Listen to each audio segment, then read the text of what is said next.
The Big and Small of God. Day 2, Particles. Elementary particles are the smallest known building blocks of the universe.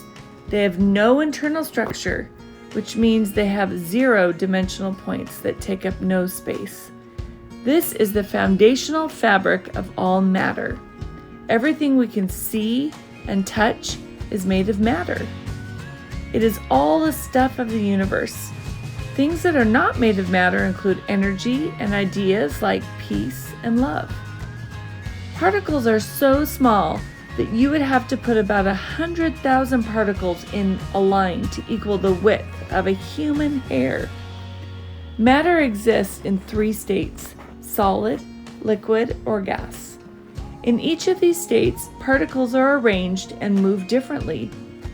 Solids contain particles that are tightly packed, whereas liquids contain particles that are more loosely packed. And in gases, the particles are even more spread apart. Matter can change from one state to another.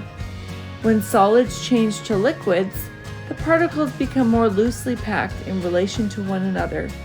A melting ice cube is a good example of a solid transforming into liquid.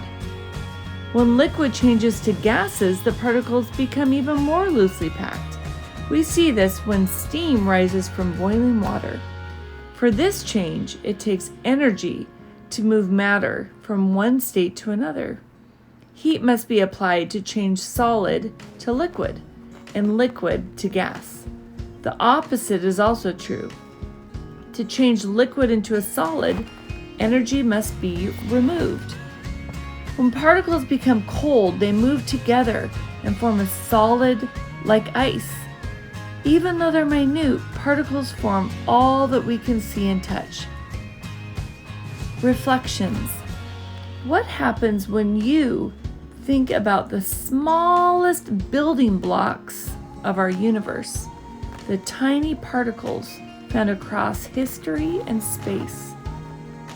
How might this fabric have first appeared to God in the beginning moments of creation compared to now after the unfolding of time? What is your response when you think about this fabric that holds us all together?